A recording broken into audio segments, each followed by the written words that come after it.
Whether I'm exploring the great outdoors, lounging around Eagle's Nest, or invading Poland, I always make sure I'm wearing American Eagle jeans.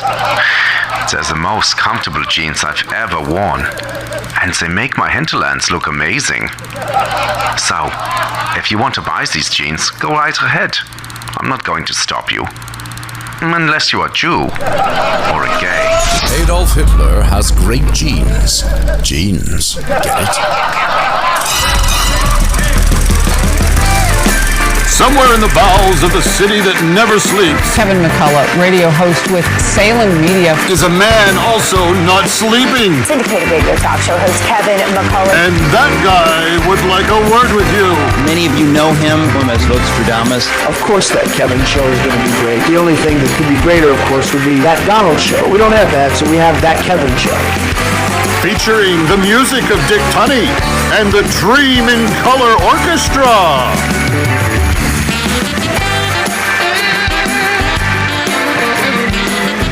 Straight ahead, Zach Smith from the Heritage Foundation on the DC crime crackdown. Emily Sturge from Campus Reform talking educational freedom. Oliver Mc Phereson Smith and the energy crisis that is. Sketch comedy from the Babylon Bee, Al Berry and Nick Peterson. And back in the spotlight, it's Michael W. Smith.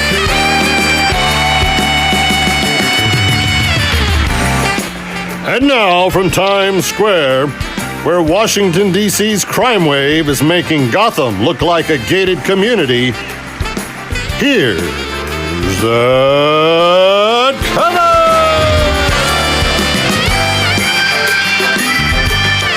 Happy weekend to you. Kevin McCullough, thrilled to be back with you. For those of you paying careful attention, I was away for a couple of weeks.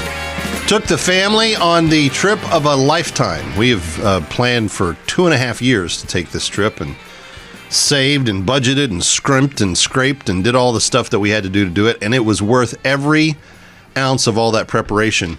There is nothing like getting your kids on a boat on the seas outside of Capri and the Amalfi Coast, and walking them through the historical perspective of Rome, going to the Vatican. We don't happen to be Catholic, but still the church history and the rich art and everything else that's there. It was just an amazing trip. But glad to be back. Missed being here, and very much want to make sure that we are primed and fighting when Labor Day rolls around and we really launch into the fall, because there's so much to get done. I want to start out real quickly by also just saying this.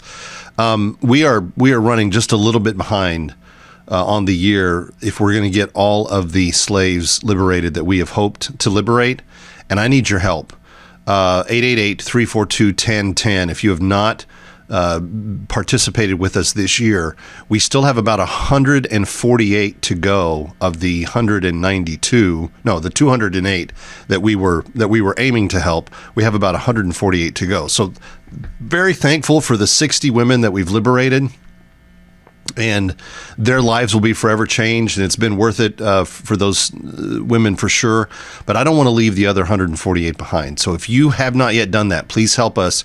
You can go to bringherhome.org, or you can dial 888-342-1010, 888-342-1010. More on that coming up. All right.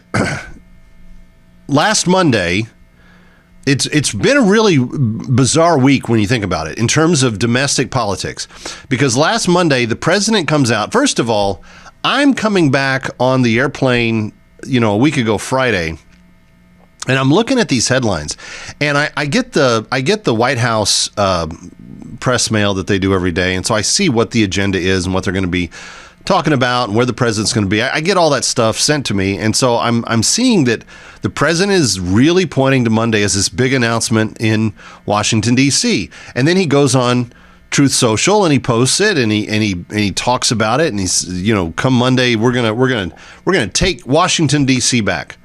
And so Monday comes and the big announcement gets made. He's standing there with Bondi and Hegseth, and he's got all the Pirro. He's got all the players that are necessary to basically whip Washington, D.C. into shape, to say, enough with the crime, enough with all the fear and the anger and the danger and the disaster. We're done with this.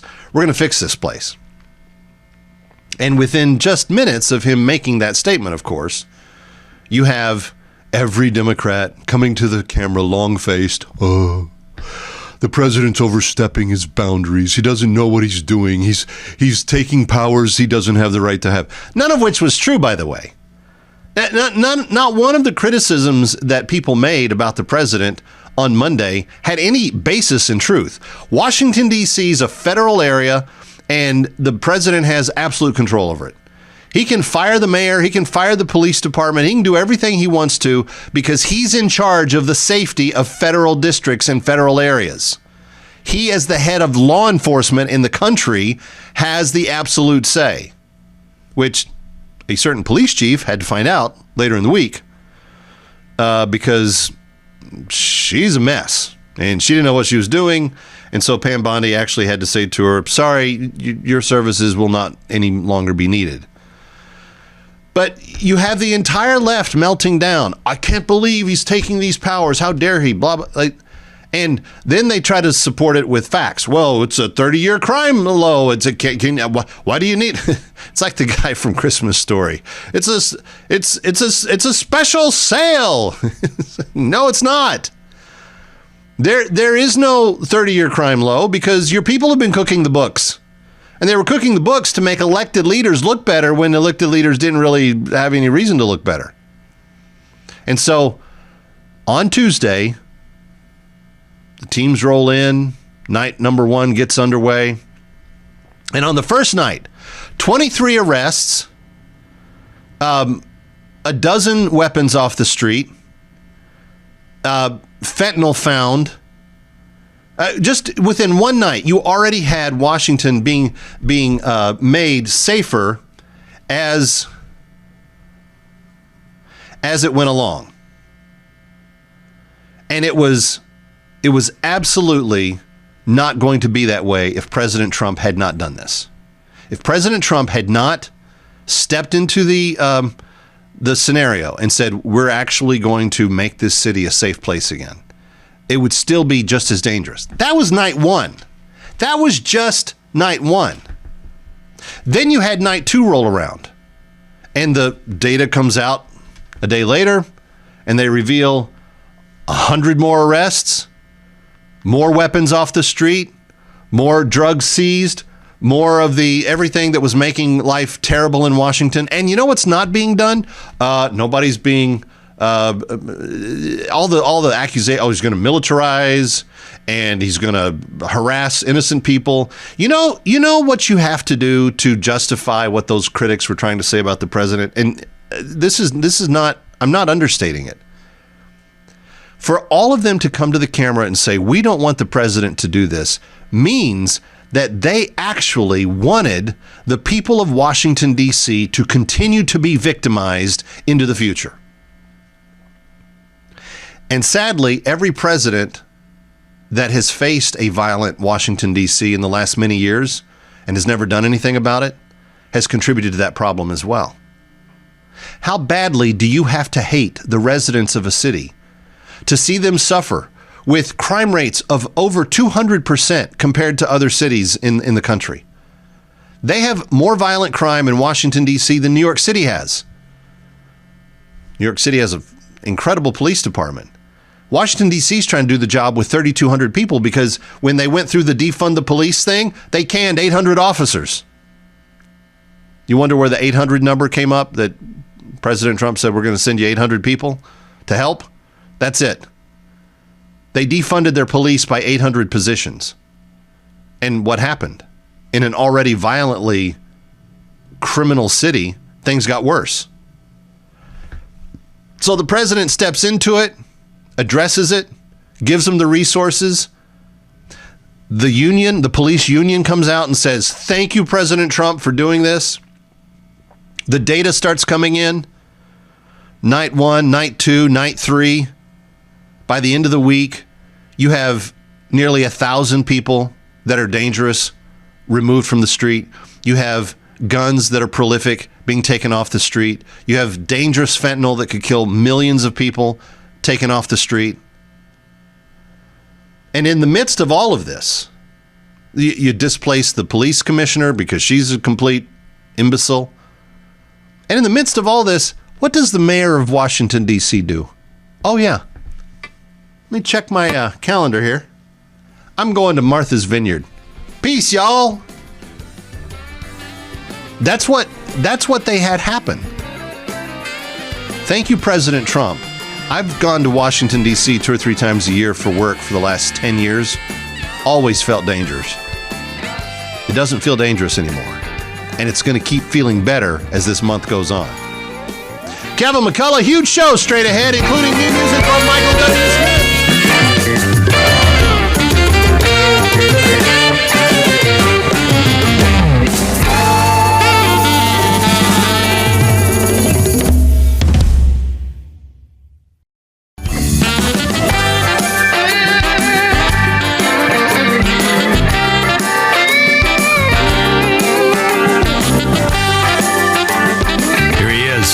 From New York, that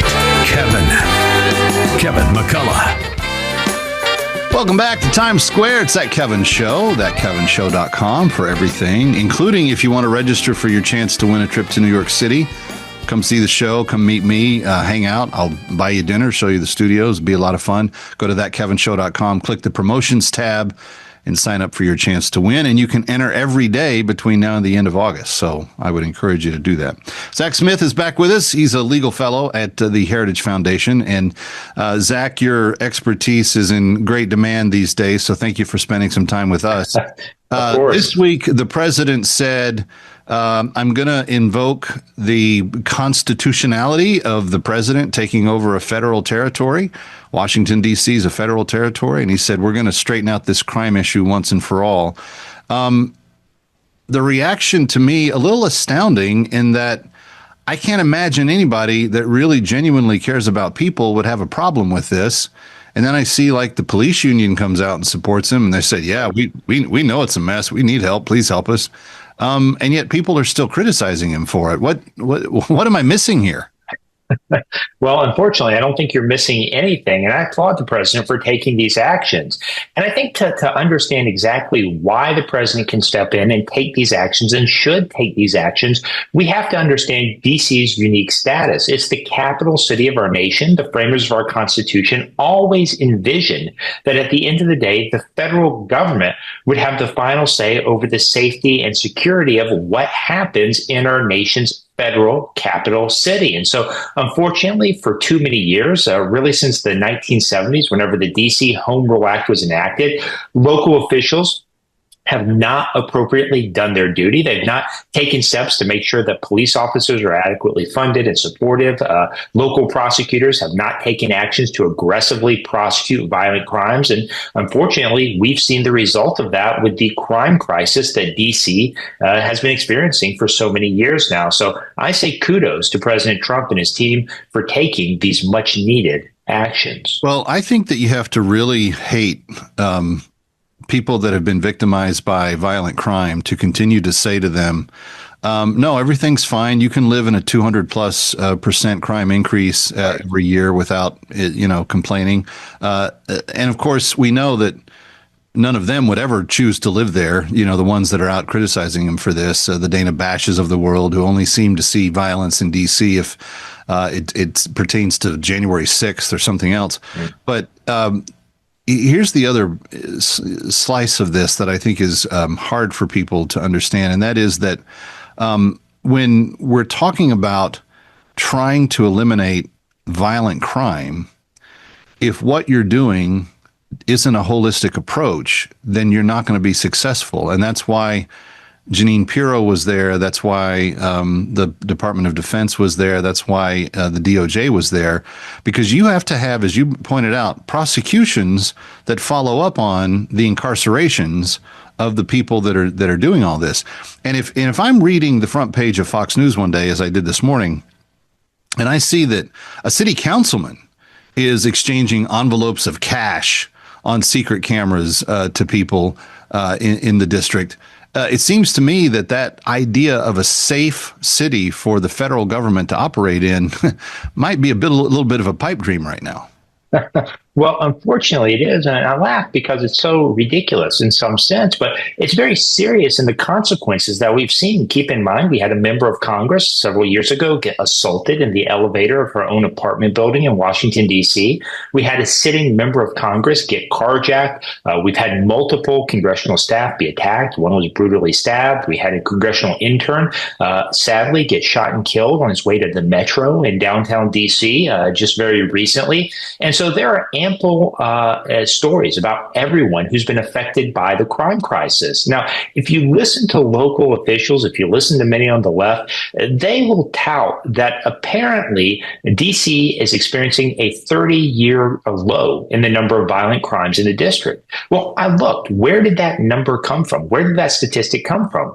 It came from a press release that the Biden Justice Department released in January of this year, January 2025, shortly before they left office. And unfortunately, there are very real reasons to question the validity of the crime data that has been reported in D.C. There's an investigation ongoing right now about whether some of that data was accurately reported. And then there's the larger issue of crime not being reported, and then of prosecutors, particularly under the Biden DOJ in D.C., working to downgrade violent crimes to nonviolent crimes so that it won't be reflected. That's how the left plays that game, because they say if I call something else that's not a crime, or if I don't call crime, then crime is going down. In reality, the violent actions, the violation of sovereignty, the violation of agency, all these things that occur in highly violent, victimizing crime areas continue to occur.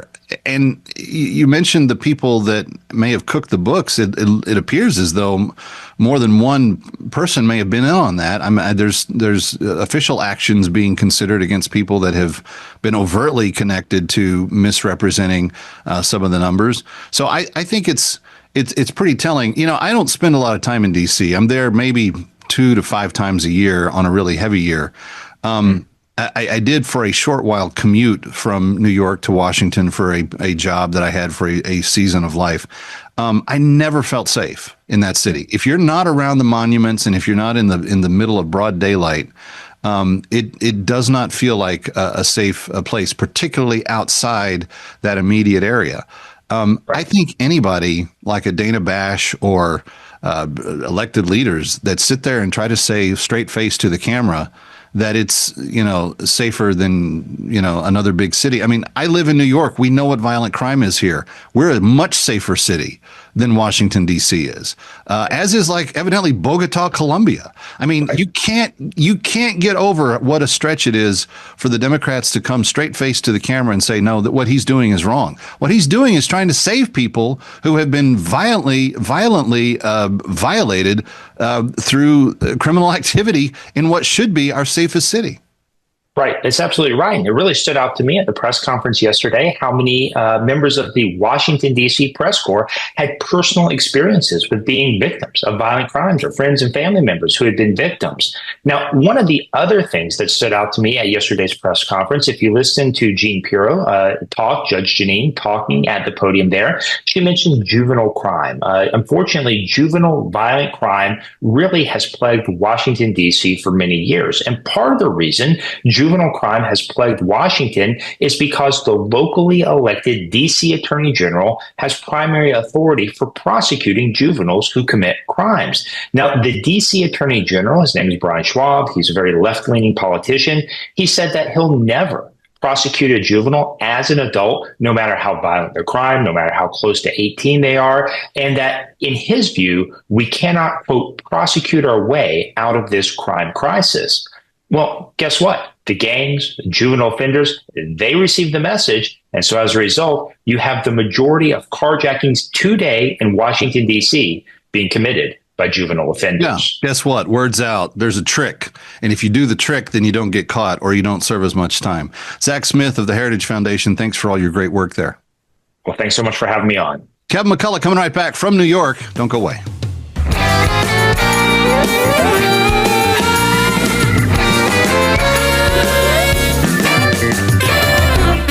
Stick around for more of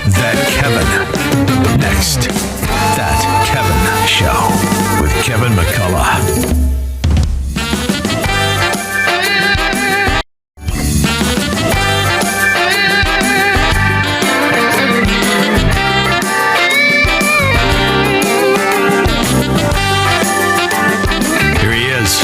From New York, that Kevin McCullough. Welcome back to Times Square. It's That Kevin Show. Kevin McCullough. Yes, I am back from my Italian adventure. More details on that. Plus a free ebook if you want to see some of where we went. We put together an entire beautiful layout. We'll send it to you. I'll tell you more about that coming up. But first, Emily Sturge is back with us. She's with Campus Reform, and they keep their eyes on all things going on as it relates to educational freedom in the country. And Emily, you've been on the show now several times, and I always look forward to having you back. But it doesn't seem like the some states and some schools and some colleges are getting the message. What's going on? You know what? We are seeing the left continue to prioritize illegal immigrants in the education system, but this administration is putting an end to it. It's very exciting to see. And just recently, we've seen the Department of Justice launch investigations into 4 different states for providing in-state tuition policies for illegal immigrant students, essentially giving them a discounted rate while American students have to pay the full price. We've seen 2 success stories so far in Texas and just recently, just within the past couple of days, over in Oklahoma. We've seen those states overturn their policies that were allowing illegal immigrant students to access those discounted rates. So it's been great to see this administration put American students first. American students should be rejoicing.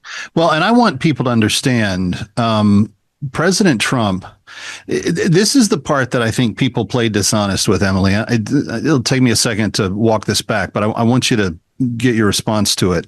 This week, he makes the announcement that he's going to clean up crime in Washington, D.C. And why does he do that? Well, the left, they melt down. They don't know how to respond to it. But I think you have to literally hate the poorest of the poor around Washington, D.C., who are victimized by 200% crime rates every single year to oppose him on it. And this is what I don't understand. How can anybody look at a situation like that and say, well, of course, he shouldn't be doing that. He shouldn't be putting America's citizens' safety first. Same applies to this situation. You have kids who go through their entire educational life. They want to go to college. They've been told their entire life college is the ticket to the better life. It's the way to go. And if you make good grades, you're going to have the opportunity. And specifically state schools that provide lower tuition for kids that can't afford Ivy League or private colleges. This has truly been a ticket out of, one type of life and for their family to begin to experience something else because they apply themselves. When you have the government in conjunction with these schools, literally working against the kids that grew up here, trying their best to better themselves on all of the social messaging we've given them, it just seems like it's completely anti-American to go in that direction. And Trump is somehow the bad guy for wanting to make sure that American kids have the same chance that people who are here against the law are. Trump is always the bad guy. You and I both know that. That's the role of the media, it seems, is to paint him as the bad guy. But you make such a fantastic point. And I want to point out the actual numbers here so it makes a little bit more sense. When you think about out-of-state tuition policies, for example, in Kentucky, out-of-state tuition is about $30,000 to $40,000 that American students have to pay, whereas in-state tuition policies are more like $10,000. And that's the price that illegal immigrant students have been able to pay in states like Kentucky. And so there's absolutely no reason why American students should have to pay 3 to 4 times the amount as illegal immigrant students. But like I mentioned before, this is just one instance. In-state tuition policies is just one instance of the left prioritizing illegal immigrants over American students. We also see scholarships and free legal services that are going to illegal immigrant students. And of course, at the end of the day, that's the American taxpayer footing the bill. Well, and I don't think that everybody fully understands that. Walk us through a couple of examples. Absolutely. So the Department of Education recently launched investigations into five different universities that had been providing these scholarships specifically to illegal immigrant students. So American students don't have access to them. As a reporter for the Leadership Institute's Campus Reform, I looked into specifically one of the universities is the University of Michigan. I looked into it. I went through the records. I went through the financial documents. The University of Michigan spent $100,000 on scholarships for illegal immigrant students, covering everything from tuition, housing, food, technology, even travel. And think about that money could have gone to American students. American students aren't getting those same luxuries, those same benefits. So it's absolutely unfair. It's not just unfair. It's a violation of federal law. It's a violation of the Constitution, and it outright rejects the American rule of law and teaches the next generation of students that it's okay to reject the American rule of law. Okay, let's take a quick break. I got a couple of follow-ups on that specific story because I really am a little bit befuddled by how the university and local authorities could be responding the way they do. Stick around for more of That Kevin. Next, That Kevin Show with Kevin McCullough.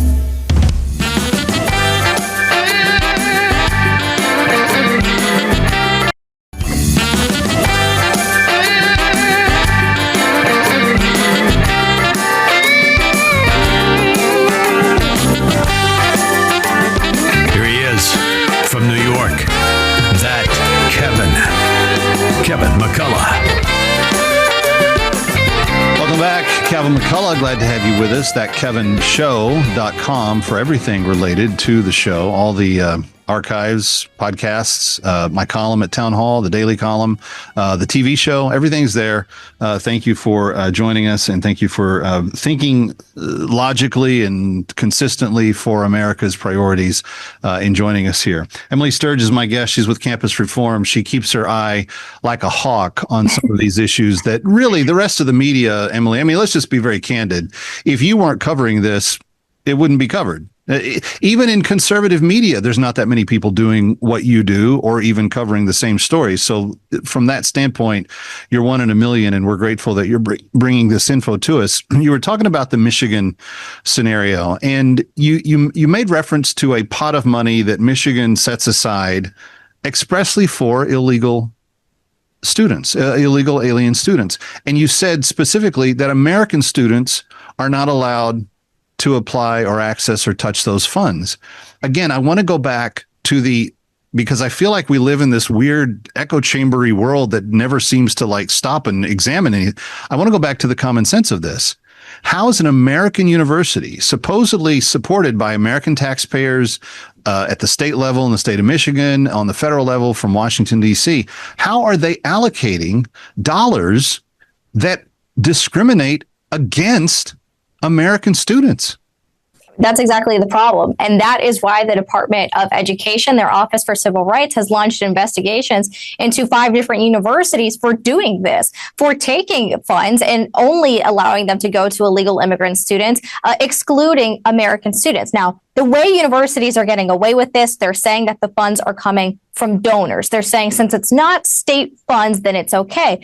But there are so many cases where state funds are acting, as benefits to illegal immigrant students. And I want to point over to within the California State University system. That's a huge public university system. It's made up of 23 different campuses. The largest in the country, I think. I believe so. And those campuses are using California's state funds in order to provide free legal services to illegal immigrant students. They call it deportation defense. Each one of those campuses has an attorney, has a paralegal, and is offering these free legal services to not just illegal immigrant students, but also their immediate family members, faculty, staff, and alumni who have graduated within the past 2 years.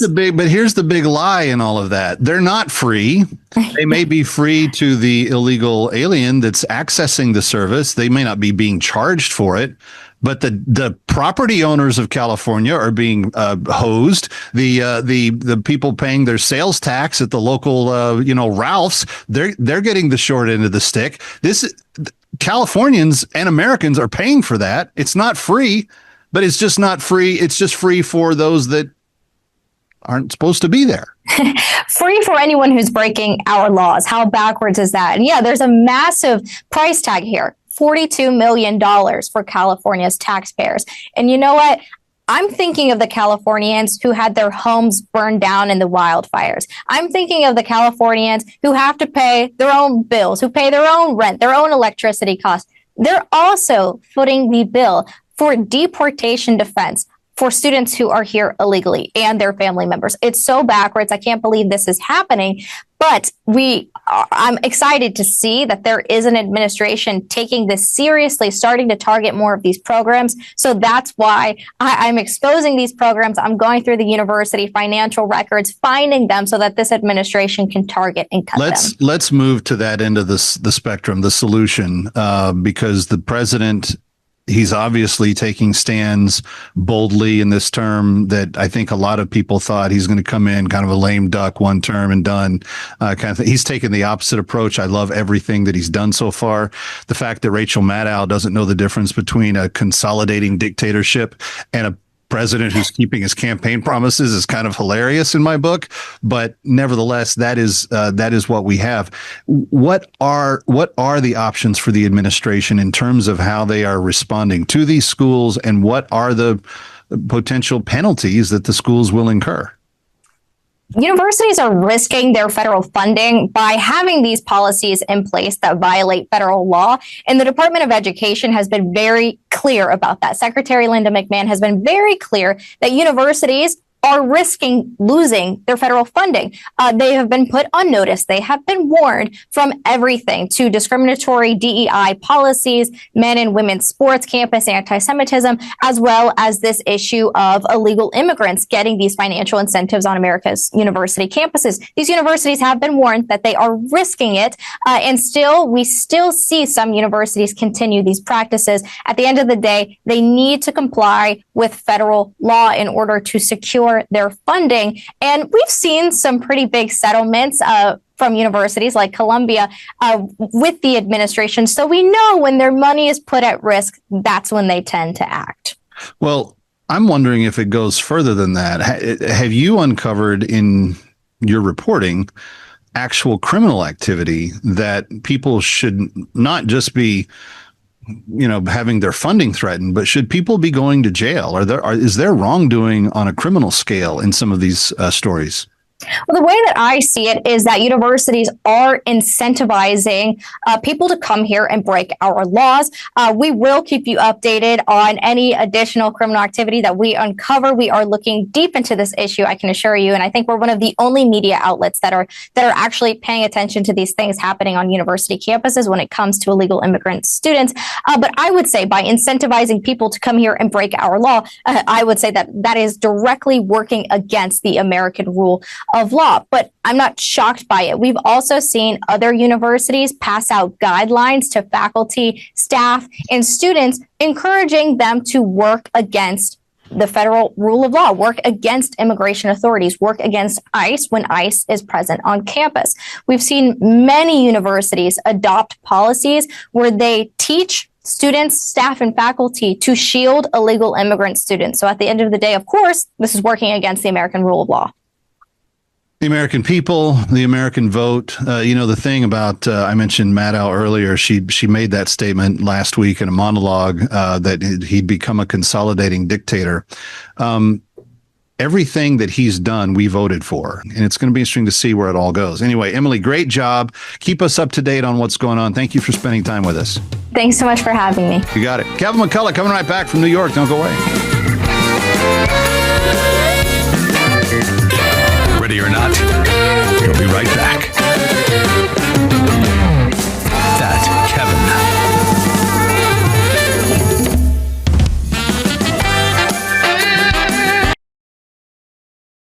What's so important you couldn't wait until later? I received an alert from the Israeli Defense Force that political activists are attempting to deliver humanitarian aid directly to Hamas. They truly believe the supplies will go to the thousands of starving Palestinians. Oh, come on, JD, that's gotta be fake news. Who would be dumb enough to bring supplies to terrorists?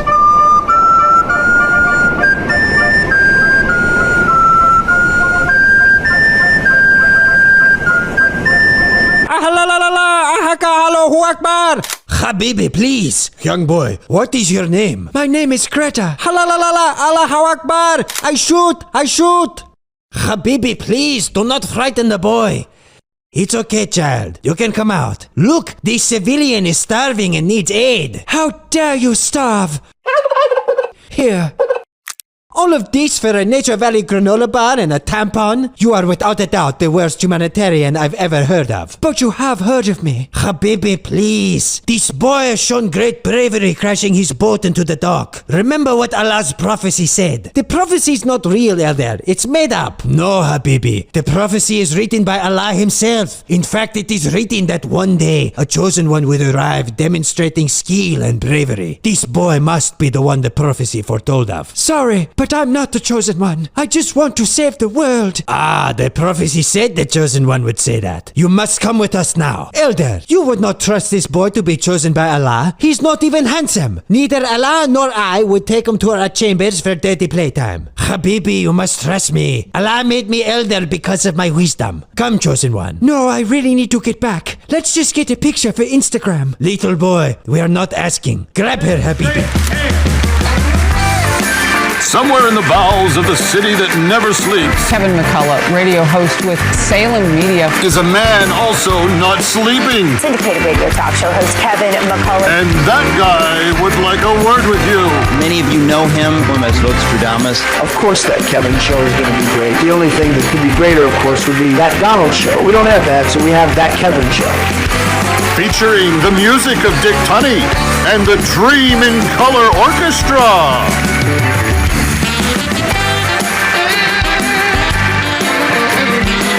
Still to come, Dr. Oliver Mc Phereson Smith on the energy myths and crisis that we now face with AI.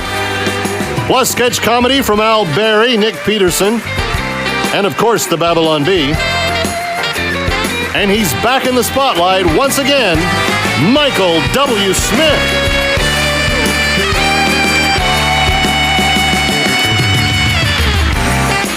And now from Times Square, where Hillary Clinton nominating Donald Trump for a Nobel Peace Prize is the plot twist no one saw coming, here's the Kevin!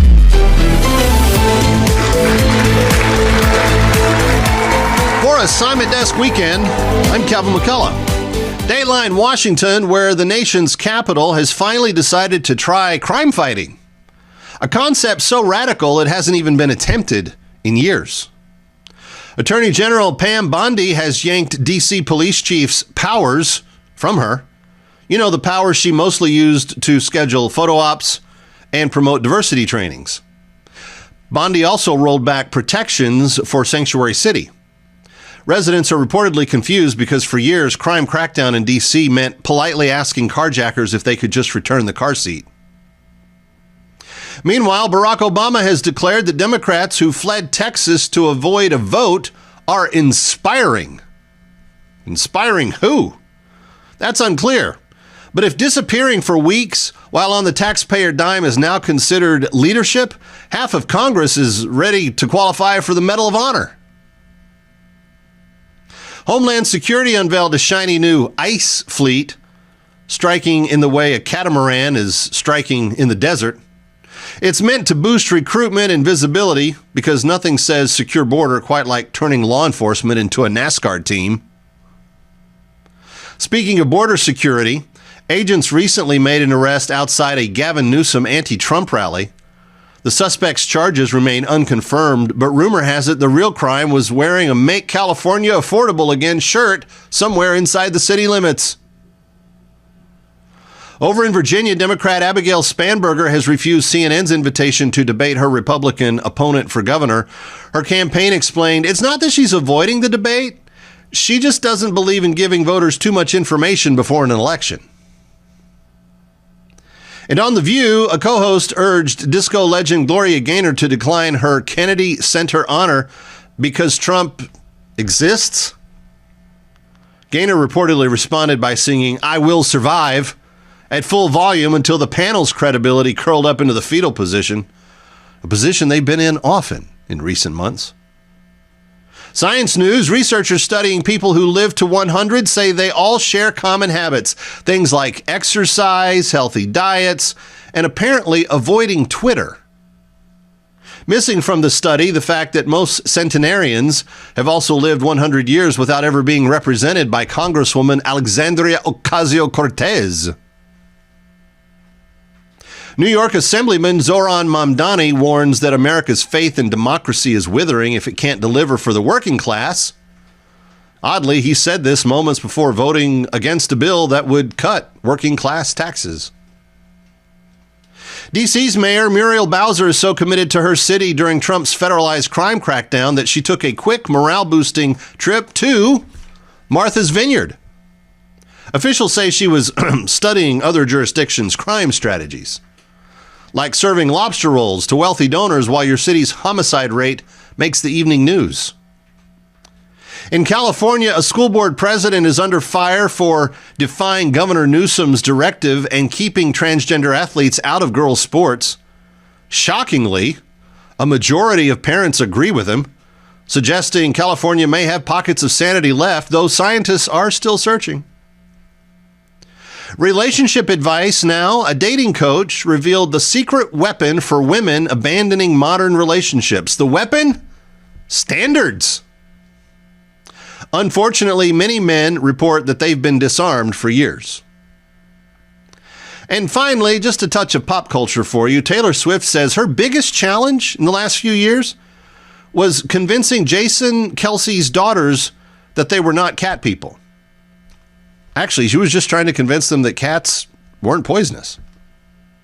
Which is odd because convincing America that she shouldn't be running for president in 2028 seems like a much bigger challenge to most of America.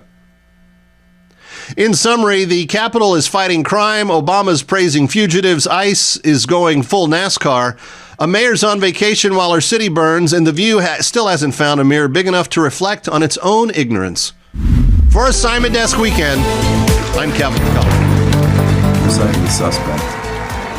Guy next door, though, looks like a prime target. That is profiling. No, it's selectively observing patterns in skin tone, in face tattoos. I do see a kid in the house, though. Appears to be about 4. You think he's running the drug operation? He's got to be at least 6 to even work the weed farms. How many donuts are you gonna eat? Never let a stereotype go to waste. Hit me with the suspect's deets. Well, says here he's a loving father, small business owner, farmer, backbone of the country. Wait, sorry, that was a CNN article. Here we go. 14 arrests. Drug trafficking, kidnapping, assault, rape. Why does the left support these people again? Are you looking for a more professional answer than stupidity? Where were those people when Obama deported 3 million? They came down with political amnesia. This guy's got better health care than I do.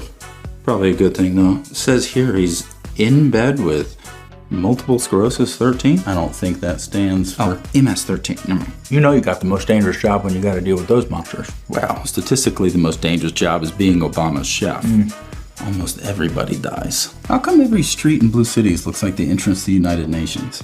Makes them feel like they're making a difference without actually doing anything. Like giving a homeless person a high five. Virtue signaling is expensive. It's cheaper to love America. You only got to buy one flag. He was given a free smartphone, too? Other countries throw you in prison for breaking the law. We give you an unlimited data plan. I have 2 years till mine is paid off. I have cell phone debt. Those are just to keep in touch with their case managers and schedule immigration court hearings. Where is this guy? You should have just gone to Home Depot. You can get them in bulk there. See, I don't love going after those putting in effort. Makes us look like Homeland insecurity. We're arresting a violent criminal. We're not calling in a drone strike on a fruit vendor. If we didn't have open borders for 4 years, we wouldn't have to do this. How do we get the world to see the reality of what we're facing? Send in Coldplay. Well, one thing's for certain, we'll have this guy before we have the Epstein files. We won't have him if he doesn't come out. Or if he sits on Pam Bondi's desk. We can't touch the guy until he's in public. Unless, of course, you bust down the door and yell, "I have anxiety." What? Works for Pedro Pascal. Well, something needs to happen. I have an online pickleball lesson this afternoon. Yeah, we're just loitering. If I wanted to waste taxpayer money, I'd run for Congress. Shh, wait. A car full of heavily tatted, shirtless men with firearms just pulled up. It's go time. Well, wait. Let's not jump to conclusions. According to CNN, it's probably just a Bible study.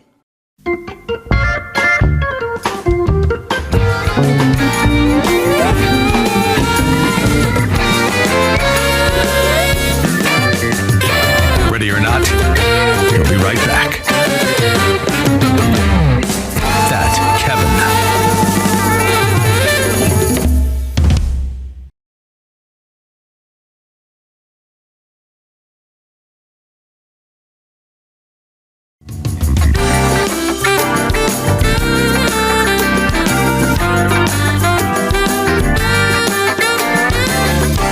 Now, back to that Kevin Show with Kevin McCullough. Welcome back to Times Square. It's that Kevin Show. Kevin McCullough, glad to have you with us as we are delving into what sometimes is kind of referred to as like the lackluster part of summer.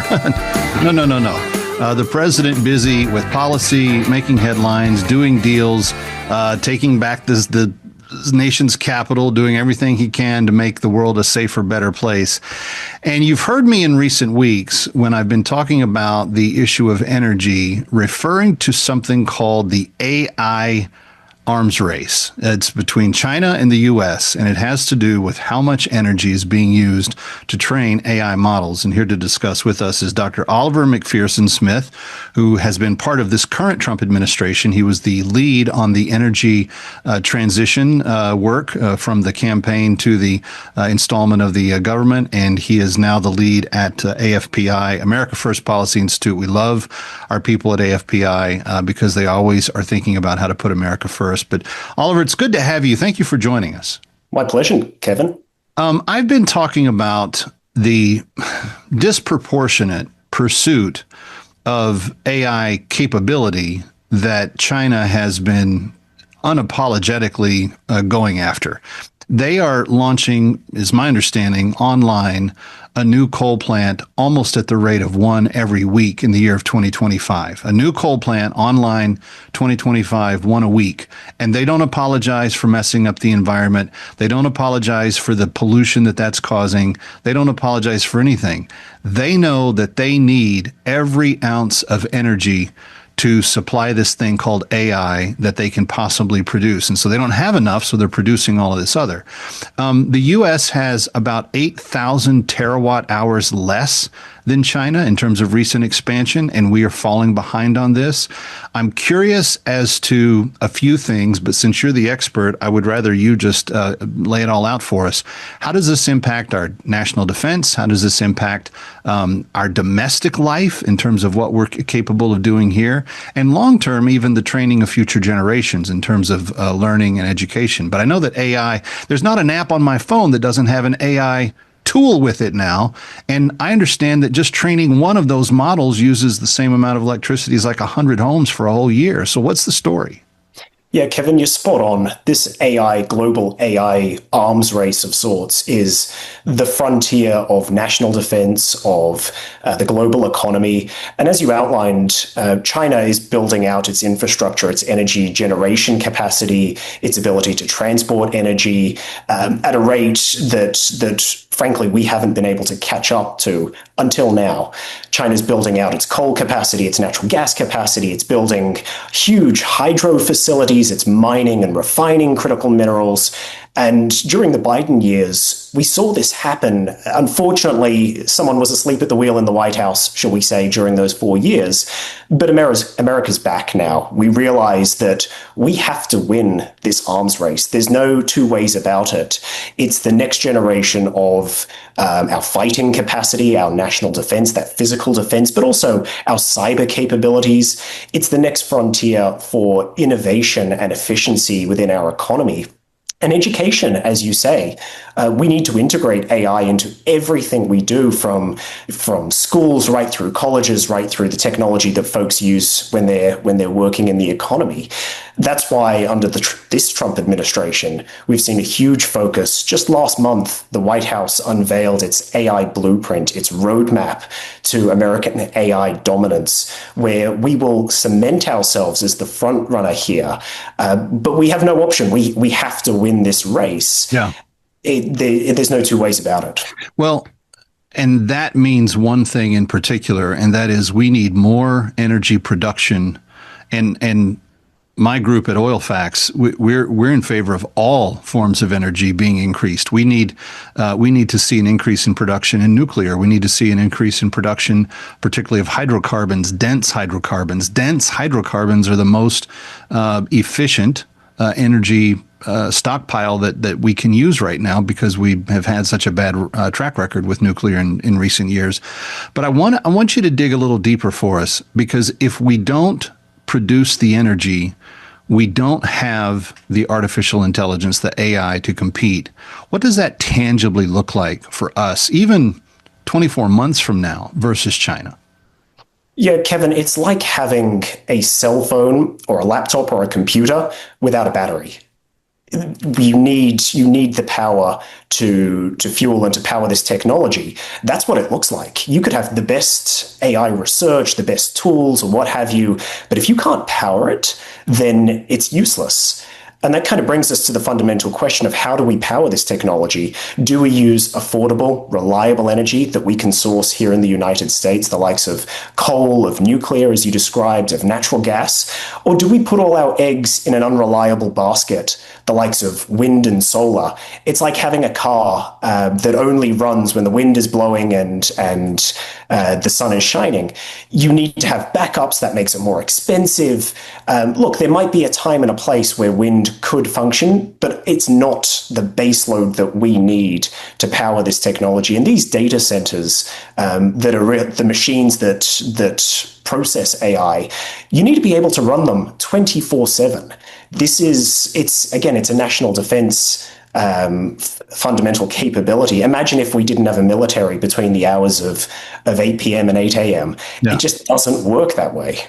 Well, and as AI is continually getting better at what it does, it's helping our national defense. It's helping our energy distribution grid in the country. It's helping kids learn. It's helping doctors diagnose disease. I mean, there's almost nothing that AI doesn't touch in some way that's tangible in terms of our lives. We may not individually use it as much as someone else right now, but that's changing. That's going to change. I'm already seeing ads on social media where people are like, if you think ChatGPT is just another form of Google, well, obviously there's some people that think that because they're now using it that way. But that's a very, very low bar, low minimum entry point for the way long-term AI is going to be used, and how it's not going to replace, I don't think it's going to replace workers. I think it's going to replace work. And we're going to be able to be more proficient workers because we have the ability to do some things better. Dr. Oliver Mc Phereson Smith is with us, and he is the energy lead for America First Policy Institute. We take a break. When we come back, I want to ask you about the very specific production load of energy in America right now. I saw that horrific story of one of those windmill blades crossing across the Maryland interstate a couple of weeks ago. I don't know if you saw the front page picture of the blade that blew off the wind tunnel from the ocean, but it stopped traffic for hours on the major interstate there. We're told that solar and wind will do all of this. I kind of think it's like eating lettuce and trying to fuel the human body with it. It might work for a short period of time, but it's not going to be very efficient. So is it possible, this is my question when we return, is it possible for us to use hydrocarbons, dense ones, coal, fossil fuels, oil, liquid natural gas, even nuclear, in responsible ways that do not injure the environment? Because that has been what AOC and Bernie Sanders and all these people have been saying for years, that we're going to destroy the planet. What do you say to those people as compared to the need of why we need the energy? How do you control that? When we come right back, it's Kevin McCullough. So glad to have you with us. It's That Kevin Show.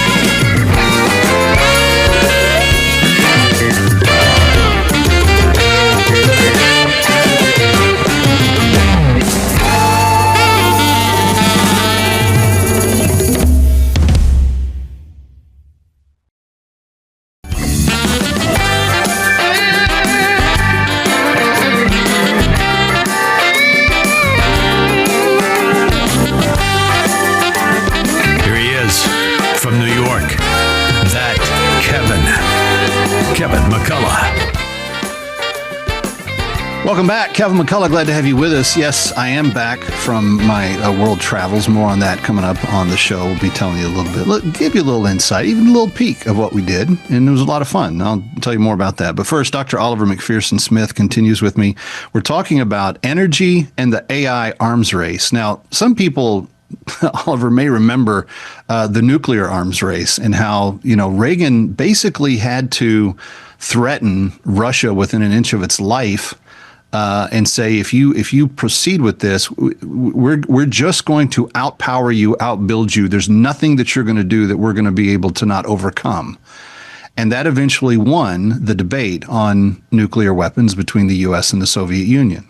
Is there a similar approach that we can take with China in terms of what we're calling the AI arms race? Yeah, absolutely, Kevin. Look, that is the classic peace through strength doctrine. It's something that this President Trump, is using. It's something that Reagan, as you mentioned, used. Yeah, absolutely. And if you look at, just cast your mind back to what it was like under the Biden administration with Russia's doubling down of its invasion of Ukraine. We saw that start back under the Obama administration. That's what global weakness gets us. We know that President Xi of China is eyeing Taiwan closely. It would be absolute pandemonium on a global scale if that were to happen. President Trump's the peacemaker, and he's able to do that. Most recently, we saw last week between Azerbaijan and Armenia, a conflict that's been going on for decades since the fall of the Soviet Union. Yes. Yeah, exactly. But President Trump is able to achieve that, and he has that authority on the global scale because of our economy, the strength of the American economy. He has that ability because of the strength of the American military. We saw that with the limited strikes on Iran and its nuclear program, and the way that it had threatened our closest ally in the Middle East, Israel. Limited by our standard, but massively impactful in terms of how the enemy viewed it. Like, we wiped them out. Exactly. We had the ability. We didn't have to send boots on the ground. We were able to strike them from the homeland to protect the homeland, to make the world a better place. That's what prosperity and military strength enables. But to get there, we have to stay at the forefront of the global economy. And that brings us back to AI and this next generation of technology. How do we get there? Well, we need to power it. And it all starts at home. It's that strength at home, peace abroad. Yeah. So I said before the break, you got a lot of people saying, well, if we just go Ballywonkus on fossil fuels and hydrocarbons, we're gonna pollute the world, and it's gonna make everything worse. And of course, the usual characters are all involved: Al Gore and AOC and Bernie and all the rest of them. They're out there preaching this fear. But isn't the truth that for over 100 years we've seen actually fossil fuels reduce massive amounts of death by climate causes? I mean, the number of people that don't freeze to death in the winter now and the ones that don't die of heat stroke in the summer, all brought about because of essentially energy-dense hydrocarbon sources, has been something that's been a lifesaver, has it not? Absolutely. And maybe, Kevin, you can tell us a little bit about your recent travels on the European continent. There's a statistic that was making the rounds in recent weeks that more Europeans die from heat waves than Americans from gun accidents. Right? The heat is an absolute killer, and it continues to be in ostensibly first world Europe, let alone the developing parts of the world. Fossil fuels and reliable energy. I want to stress reliable energy because it is fossil fuels, but it's also nuclear, for example, that has made that possible. And look, every form of energy has its trade-offs. That's the reality. There's no silver bullet in life, never has been, never will be. But when it comes to the environmental impacts of renewable energy, our friends on the left just don't want to talk about it. They don't want to talk about the whales that die from offshore wind. They don't want to talk about the eagles, the beautiful national symbol of our country, that die from windmills. They don't want to talk about the critical minerals that are extracted by awful companies, Chinese companies on the African continent who use slave labor, and the impact that has not only on human society and humanity, but also the physical environment. Where's the discussion there on the left? If they were honest about it, we could have a more sensible conversation with them. But until they do that, it falls to the Trump administration to measure up the costs and benefits of all of these different forms of energy. And I think that's why you saw, I believe it was the past 2 weeks, Secretary Burgum at the Interior Department take a very close look at the impact on birds, for example, from the wind industry. These are conversations we need to have to protect the environment. If that's the objective, which the left says it is, but they don't want to talk about these trade-offs. I've never believed that they were actually telling the truth about that, though. That's the thing. I think they cry a good game, but at the end of the day, they just want the control. Stick around for more of That Kevin. Next, That Kevin Show with Kevin McCullough.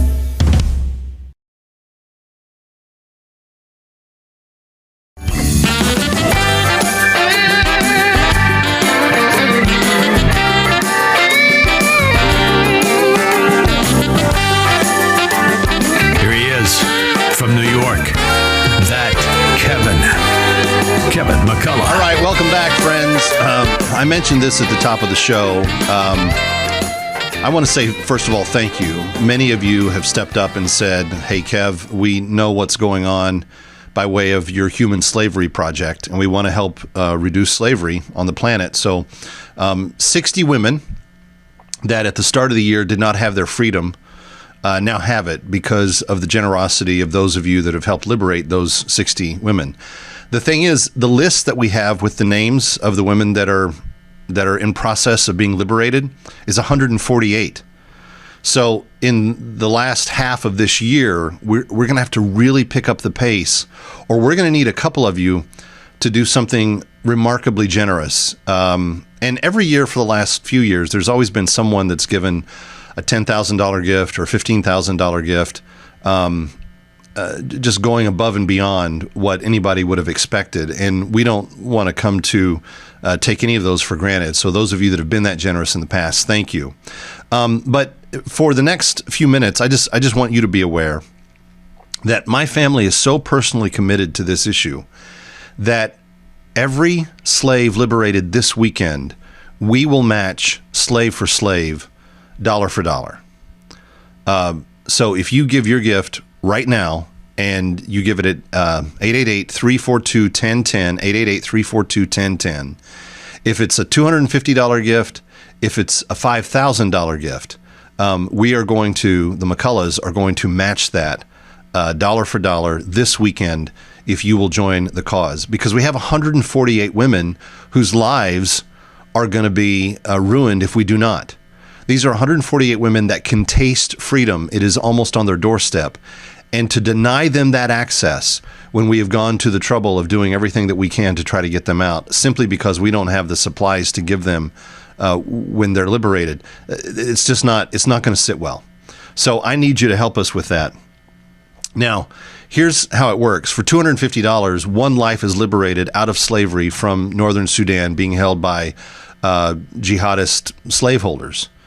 But we have people that are able to negotiate their release, and upon their release, they get to return to their home in South Sudan. That home where they were taken from, that home where they grew up, hopefully that home where they still have some family, and if they don't, we help find them a community of former slaves that they're able to share life with and create a new experience and a new family with out of that. But these are women who have seen the most detestable form of life in the last number of years. They've been ritualistically raped, assaulted, beaten, verbally abused, emotionally abused, physically abused, in every way possible that you can even begin to wrap your head around. And their prayer, their only prayer, is that God would allow them to go home, to start over again. And your $250 gift allows that. Here's what your $250 gift provides: a year's worth of seed for them to plant food for coming years, a year's worth of food to sustain them through that first year that they're back home. If it was nothing more than those two things, it would be an amazing gift for $250. But you continue to add to it by things like utensils to cook and clean and fish with, to garden with, You add to it things like feminine things that they may need that they've never had access to. They need things that they can cook with and help provide for. They need tarps and blankets and things to help protect them from weather. That's all included.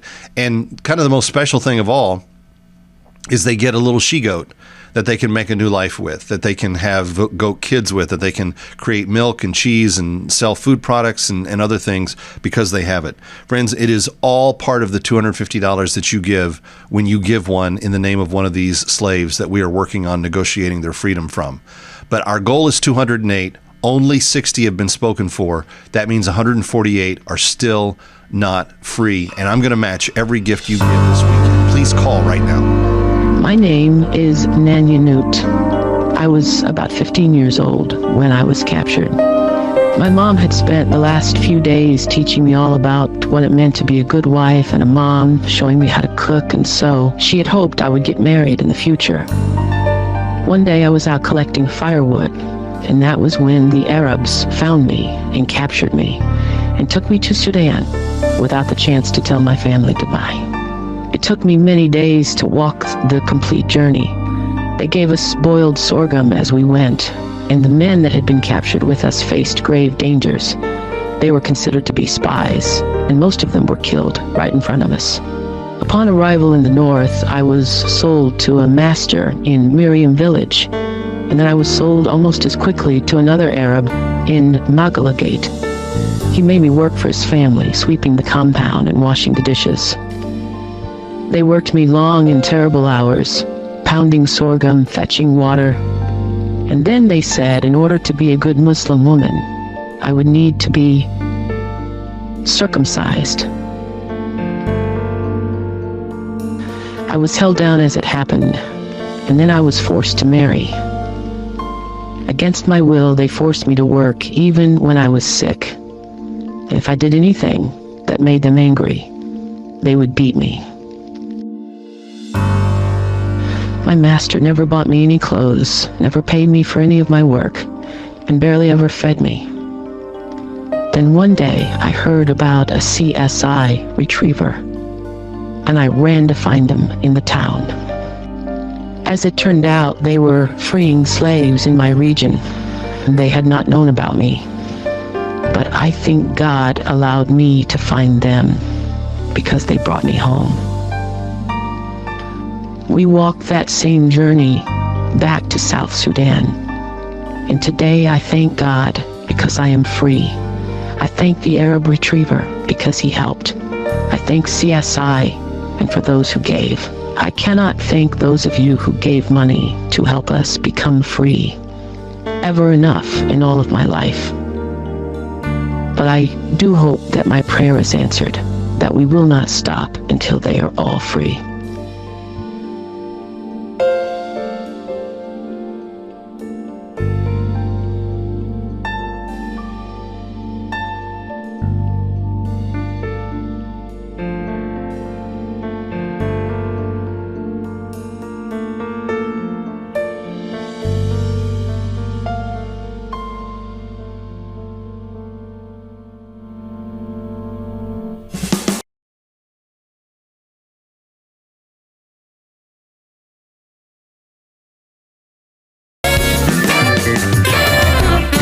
Stick around for more of That Kevin. Next, That Kevin Show with Kevin McCullough.